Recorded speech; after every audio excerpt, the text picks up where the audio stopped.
আচ্ছা, বামধারার রাজনীতিবিদরা ইন্টারেস্টিং, বা বুদ্ধিজীবীরা অনেক সময় ডক্টর ইউনূসকে এনজিও বিদেশি মডেলের বাংলাদেশে এটি করতে চায় এটি অনেক সময় বলে থাকেন। আবার ধর্মভিত্তিক অনেক রাজনৈতিক দল ওয়াজের সময় ক্ষুদ্র ঋণ জড়িয়ে ডক্টর ইউনূসের সমালোচনা করে থাকেন। শেখ হাসিনার মতো এরকম প্রায়, আমি যেটিকে বলি যে প্রায় অভব্য অশ্লীল ভাষায় সুদখোর বা এরকম না বললেও ওয়াজের সময় এগুলি নিয়ে অনেক কথাবার্তা বলে থাকে। জামায়াতে ইসলামী আসলে ক্ষুদ্র ঋণ, তারপরে হচ্ছে যে এইরকম একটি ব্যাংক ব্যবস্থা বা এনজিওর কাজকর্মকে কীভাবে দেখে, কীরকম করে দেখে? আচ্ছা দেখেন, উনি কি শুধু সুদী ব্যবস্থায় ব্যাংক পরিচালনা করেন? বাংলাদেশে আর কোনো ব্যাংক নাই এরকম? না, এটি তো সফিস। রাষ্ট্রীয় প্রত্যেকটা ডক্টর শফিকুর রহমান, আপনি তো রাষ্ট্রীয় অসাধারণ প্রত্যেকটা বিতর্কে, ব্যাংকে এটি তো ব্যাংকে এটি কিন্তু তো কনভেনশনালি এটি তো চলে। সফিসদের মতো হলো, সেই প্রশ্নের বিপক্ষে ব্যাংকের প্রশ্ন। লোকরা, জি। সেই ব্যাংকে যারা সার্ভিস হোল্ডার এবং যারা ডিরেক্টর, তারা যদি মেইন স্ট্রিম রাজনীতি করার অধিকার রাখেন, ইউনূস সাহেবের সমস্যাটা কোথায়? আমি তো সমস্যার কথা বলছি না, আমি বলছি এটা তো জামায়াতে ভিন্ন ইসলামীর কিছু না। অবস্থানটা কি। আমার কোনো সমস্যা নাই, আমি তো আর আমার সবচেয়ে পছন্দের লোক ডক্টর মোহাম্মদ ইউনূস। ফতোয়াবাজি, আমরা আসলে যে কোনো ধরনের ফতোয়াবাজির পক্ষে আমরা। হ্যাঁ, আচ্ছা। মানুষ ভুল করবে, আপনি তার পজিটিভ ক্রিটিসিজম করেন, তাকে সংশোধন করার চেষ্টা করেন, তাকে ভালোভাবে বলেন। আপনি যে ফিলিংসটা আপনি ক্যারি করেন সেই ফিলিংসটা তাকে পার্সু করেন, কিন্তু তাই বলে আপনি তির্যক ভাষায় তাকে কিছু বলবেন, এটা তো আসলে মানায় না। আচ্ছা, সাবেক প্রধানমন্ত্রী শেখ হাসিনা এখন ভারতে রয়েছেন। আমি বারবার বলি, আমি পার্সোনালি মনে করি বাংলাদেশে যত দুর্বৃত্তপনা রয়েছে সব কিছুর জন্যই আসলে শেখ হাসিনার সাজা হতে পারে, শাস্তি হতে পারে, বিচার হতে পারে। কিন্তু মোদি সরকারের সঙ্গে আমরা দেখতে পাচ্ছি যে ডক্টর ইউনূস সরকারের সম্পর্কে ঘনিষ্ঠতা নেই যতটা ছিল হচ্ছে শেখ হাসিনা সরকারের সঙ্গে তার ঘনিষ্ঠতা। বাংলাদেশের অনেকের দাবি শেখ হাসিনাকে বাংলাদেশে ফিরিয়ে এনে তাকে আসলে বিচারের মুখোমুখি করতে হবে। ডক্টর ইউনূস সরকারের সঙ্গে আমরা বরং পাকিস্তানের ঘনিষ্ঠতা বাড়ার লক্ষণ আমরা দেখতে পাচ্ছি। কিন্তু সম্প্রতি আপনারা অর্থাৎ জামায়াতে ইসলামী ভারতের সঙ্গে বন্ধুত্ব করার আগ্রহ দেখিয়েছেন। ভারত কি কোনো সাড়া দিয়েছে, নাকি এই এই বন্ধুত্ব করার আগ্রহটা নিয়ে একটু আপনার কাছে শুনতে চাই যে এটা আসলে কিরকম? অনেক ধন্যবাদ আপনাকে। বাংলাদেশের সংবিধানে আপনি আইন নম্বরের একজন মানুষ ছিলেন এবং আপনার ভালো করে জানা আছে, আমাদের সংবিধানে পরিষ্কার লেখা আছে যে বিশ্বের সবগুলা শান্তিকামী গণতান্ত্রিক দেশের সাথে আমাদের বন্ধুত্বপূর্ণ সম্পর্ক থাকবে। এটা শুধু ভারতকে আলাদাভাবে বলা হয়নি, কিন্তু ভারত আমাদের নিকটতম প্রতিবেশী, বৃহৎ প্রতিবেশী। আমি তাদের সাইজ সংখ্যার দিক থেকে বলছি না, আমাদের সাথে তাদের বর্ডার তা সবচেয়ে বেশি। অল্প একটু আছে মায়ানমার, বাকিটা আমাদের ব্যাপার। তো এই জায়গায় আমার প্রতিবেশী তো আমি বদলাতে পারবো না, যে কথাটা আমি সব সময় বলি। প্রতিবেশী তো আমার প্রতিবেশী থাকবে। প্রতিবেশী যদি শান্তিতে থাকে আমিও শান্তিতে থাকবো, আমি যদি অশান্তিতে পড়ে যাই আমার প্রতিবেশীও শান্তিতে থাকতে পারবে না। আমরা কেন অশান্তির দিকে যাব? উভয় প্রতিবেশী আমরা পরস্পর মিউচুয়াল রেসপেক্ট এবং ইকুয়ালিটির ভিত্তিতে যদি আমাদের কূটনীতিকে, পারস্পরিক সম্পর্ককে, দুই দেশের স্বার্থ সংশ্লিষ্ট বিষয়টাকে যদি আমরা সুবিবেচনায় নিই, এটা উভয়ের জন্য ভালো। সেই দৃষ্টিকোণ থেকে আমি আলাদা করে ভারতের কথা বলিনি, আমি সবার কথাই বলেছি। এবং যেহেতু তারা আমাদের নিকটতম প্রতিবেশী, সেই কারণে আমরা প্রতিবেশীর সাথে তাদের পক্ষ থেকে আমাদের পক্ষ থেকে দুই দিক থেকেই সুপ্রতিবেশী সুলভ আচরণটা আমরা পছন্দ করি, দেখতে চাই। মুক্তিযুদ্ধ একটি প্রসঙ্গ। আপনি আসলে খুবই ফরওয়ার্ড লুকিং মানুষ, কিন্তু আসলে আমাদের ইতিহাস দাঁড়িয়ে থাকে বর্তমানের উপর ভিত্তি করে, বর্তমানটা আবার ভবিষ্যতের ভিত করে দেয়। সেই জন্য আমি এটা বলতেছি। আপনি বলতেছিলেন যে আপনি আসলে আর কোনো বিভেদের রাজনীতি বাংলাদেশে হোক সেটি আপনি চান না, কিন্তু আপনি এখন দেখতে পাচ্ছেন যে যারাই মুক্তিযুদ্ধের, আমি আমি বলতে চাই না যে আওয়ামী লীগ মুক্তিযুদ্ধের সপক্ষে ছিল, কিন্তু যারাই মুক্তিযুদ্ধের কথা বলেছেন তাদেরকে এমনকি কবরে গিয়েও আক্রমণ করা হচ্ছে, তাদেরকে আসলে গ্রেপ্তার করা হচ্ছে। বলা হচ্ছে যে মানে আমরা এই বিষয়গুলিকে আসলে কিভাবে ব্যাখ্যা করব? মানে যেহেতু তারা আওয়ামী লীগ সরকারের পক্ষে ছিল, বা মুক্তিযুদ্ধ তো আওয়ামী লীগ সরকারের একলান না, কিন্তু তারা আসলে বিভিন্ন ধরনের এইসবের সম্মুখীন হচ্ছেন। এইটিকে আপনি আর আসলে কিভাবে দেখেন? গ্রেপ্তার করা হচ্ছে, মামলা। আসলে দেখেন, তাদের উপরে আক্রমণ বা আইন হাতে তুলে নেওয়া, আমি আগেই বলেছি যে এটা আমরা সমর্থন করি। কিন্তু কেউ যদি পারপিট্রেটর হয়, যদি মানুষের উপর জুলুম করে, মানুষের অধিকার নষ্ট করে, যদি দেশের টাকা লুণ্ঠন করে বিদেশে পাচার করে, তাহলে তার তো বিচার হতে হবে, তার বিচার হওয়াটা উচিত। এটা এ কারণে নয় যে তিনি মুক্তিযুদ্ধের পক্ষের বা বিপক্ষের, বরঞ্চ যদি কেউ কিছু করে থাকে তাদের অন্যায় আচরণের কারণে তাদের সাথে এটা হচ্ছে। তাও আমরা বলবো যে এটা আইনের মাধ্যমে হওয়া উচিত, যথাযথ কর্তৃপক্ষের মাধ্যমে হওয়া উচিত, কারোই আইন হাতে তুলে নেওয়া উচিত নয়। এই জন্য আমরা এবারকার চেঞ্জের সাথে সাথেই আমরা একটা আহ্বান জানিয়েছিলাম যে আমরা আইন হাতে তুলে নেব না এবং আমরা কোনো প্রতিশোধ নেব, বরঞ্চ আইনের কাছে আমরা যদি কাউকে মনে করি যে সে অপরাধী বা দুষ্কৃতিকারী, আমরা আইনের কাছে তাকে তুলে দিতে সহায়তা করি। এটা কিন্তু মুক্তিযুদ্ধের কারণে না, এটা তাদের অপরাধের কারণে।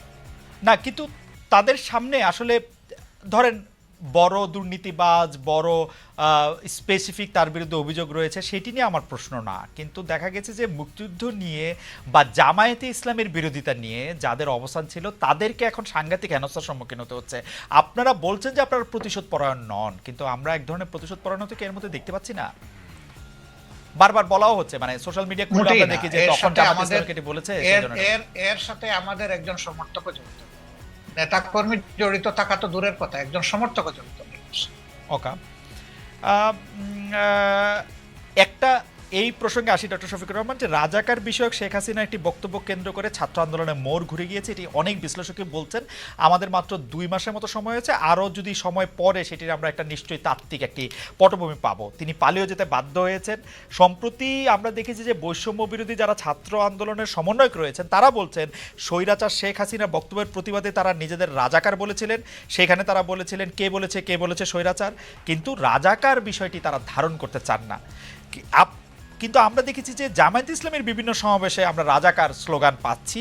এ থেকে আপনারা আসলে কি বার্তা দিতে চান? আমি আরো স্পেসিফিকলি বলি, সম্প্রতি টাঙ্গাইলে আপনার জনসভায় আপনার বক্তব্য চলাকালীন কর্মীরা স্লোগান দিয়েছে তুমি কে আমি কে, রাজাকার রাজাকার। আমি এটা শুনি নাই, আমি ছিলাম, আমি শুনি নাই। আপনি শুনে থাকলে আপনাকে ধন্যবাদ।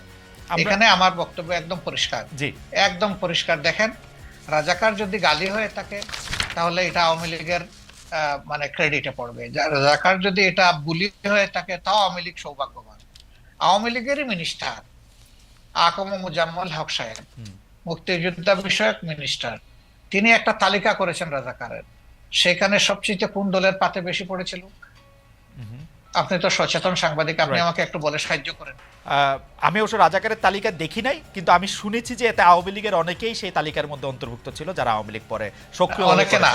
অনেকে না, যে তালিকাটা হয়েছে এটার 8 ভাগের 7 ভাগ তাদের একার পাতে পড়েছে। এটা কি এমন হতে পারে যে আপনাদের দলের লোকেরা আওয়ামী লীগে জয়েন করেছে, নাকি আওয়ামী লীগই করতো তার আগেও? তারা পরিষ্কার করলো না কেন? আমি জানি না, আমি জানি না তারা হয়তো পরিষ্কার করতে পারতো। তাইলে যে দলে যেভাবেই হোক, যে দলে রাজাকার সবচেয়ে বেশি সেটা হবে রাজাকারের দল। ভালো হইলো তাদের ক্রেডিট, মন্দ হইলো তাদের লাইবিলিটি। কিন্তু আপনার দলের মধ্যে থেকে একটা আছে না ডাক্তার শফিকুর রহমান, আপনি আপনার রাজনৈতিক মতবাদ, রাজনৈতিক আদর্শ, আপনি যেভাবে চলছেন, যেভাবে বলছেন, তার বিপরীত আদর্শেরও অনেক কিছু কি আমরা আসলে দেখতে পাচ্ছি, যেটা অনেক সময় আপনার কাছে আমি জানি না কাম্য মনে হচ্ছে না। যেমন ধরেন ঢাকা বিশ্ববিদ্যালয়ে বহিরাগত বলে সম্প্রতি একটি ছেলেকে পিটিয়ে মারা হলো, বা তাকে চোর বলে এটি বলে জাহাঙ্গীরনগর বিশ্ববিদ্যালয়ে তো একজনকে মারা হলো, বলা হলো যে সে আসলে ছাত্রলীগের কর্মী বা নেতা। এই বিষয়গুলিকে আসলে আপনারা কিভাবে দেখছেন? মানে এটি কেন হচ্ছে বলে আপনার মনে হয়? আমরা মোটেই ভালোভাবে দেখি না। এটা যারাই করুক, এটা তারা সঠিক করে নাই। তাদেরকে আইনের আওতায় আনা উচিত, চিহ্নিত করে এরা কারা। এই বৈষম্য বিরোধী ছাত্ররা জাহাঙ্গীরনগর বিশ্ববিদ্যালয়ে নিজেরা মিছিল করে দাবি জানিয়েছে যে এরকম যারা আছে তাদেরকে আইনের আওতায়, আমি তাদের সাথে একমত, তাদেরকে আইনের আওতায় আনা উচিত। যেই করুক, আমি করলে আমাকেও নেব। আপনার কাছে কি এই সরকারকে একটু দুর্বল সরকার মনে হচ্ছে? মানে এই দাবি জানাতে হচ্ছে কেন? একটা মিসক্রিয়েন্ট ঘটবে, সরকার গ্রেফতার করবে বা করবে না, সেটা তো একটা স্বাভাবিক ঘটনা হওয়া উচিত। এই সরকার কি একটু মানে আপনার কাছে কি মনে হয় যে আপনি একটা রাজনৈতিক নেতা হিসাবে এই সরকার কি একটু দুর্বলতা দেখাচ্ছে, নাকি সরকার সময় নিচ্ছে? কি মনে হয় আপনার? আপনি যেটা বলেছেন যে দাবি কেন জানাতে হবে, সরকারের মেশিনারি তো অটোমেটিক্যালি এটা ফাংশন করবে, এটা হওয়া উচিত। কিন্তু দাবিকেই প্রথম আগের নির্বাচিত বা পলিটিক্যাল গভর্নমেন্ট যারা ছিলেন তাদের কাছে বিভিন্ন দাবি মানুষ উত্থাপন করে না এই সমস্ত বিষয়, তাহলে এটাকে আমি আলাদাভাবে দেখবো কেন? এটা দেখার কোনো কারণ নাই। কিন্তু সামগ্রিকভাবে যদি আপনি বলেন, যেহেতু তারা কোনো রাজনৈতিক দল দ্বারা গঠিত বা জোট দ্বারা গঠিত সরকার নন, এবং যেহেতু 15.5 বছরের অনেক জঞ্জাল জমা হয়েছে, তাদেরকে সেই জঞ্জাল সরাতে গিয়ে তো অবশ্যই তাদেরকে এক্সট্রা এফোর্ট দিতে হয়েছে। এখানে দুর্বলতার কোনো ব্যাপার আমি দেখছি না, বরঞ্চ তারা আস্তে আস্তে ফাংশনিং হচ্ছেন এবং সামনের দিকে তারা আগাচ্ছেন, কিন্তু জনগণের প্রত্যাশা, আমারও প্রত্যাশা এর চেয়েও বেশি অনেকেই তাদের কাছে। অনেকেই বলছেন যে জামায়াতের, আমি যেই প্রশ্ন দিয়ে শুরু করেছিলাম সেই প্রশ্নের প্রসঙ্গ ধরে আমি আসলে শেষ করতে চাই। অনেকেই বলছেন যে জামাতে ইসলামীর যারা কোর সাপোর্টার তারা আসলে নিয়োগ পাচ্ছেন খুবই খুবই খুবই খুবই খুবই যেগুলিকে বলে কি পয়েন্টগুলিতে, এবং ভবিষ্যতে বাংলাদেশের চেহারাটা কেমন হবে সেটি হয়তো জামায়াতে ইসলামী ঠিক করে দিতে চাচ্ছে বা ঠিক করছে। আপনার কাছেও কি সেরকম মনে হয় যে আপনারা একটা বড় ছক খাচ্ছেন, যেই ছকের মধ্যে আসলে বাংলাদেশের সাহিত্য, সংস্কৃতি, শিল্প, রাজনীতি এটি বা অর্থনৈতিক কাঠামোটিও একটি রূপ পায় এবং সেটি জামায়াতের মতো করে একটি ছক কি? না, আমি আমি এইভাবে দেখছি না, বরঞ্চ আমি দেখছি যে জনগণ হিসাবে যেই কম্পিটেন্ট হোক তার আসল জায়গায় যাওয়া উচিত। যদি একজন মানুষের পটেনশিয়াল থাকা অবস্থায় রাষ্ট্রকে সার্ভিস দিতে না পারে, তাকে যদি ডিপ্রাইভ করা হয়, তাইলে এই ডিপ্রাইভ লোকটা যে দলের যে ধর্মেরই হোক না কেন, তার প্রাপ্যটা তাকে দেওয়া উচিত। এতে দুটো লাভ, সে তার প্রাপ্য পেল, আর রাষ্ট্র একজন কোয়ালিটি মানুষের সার্ভিস পেল। এই দিক থেকে যদি একই দল থেকে মানে কোয়ালিফাই করে, সে ফর এক্সাম্পল মনে করেন যে গণ অধিকার পরিষদ, তাদের দল থেকেও যদি কোয়ালিফাইড মানুষ চলে আসে, আমার এখানে তো আপত্তি থাকার কথা না।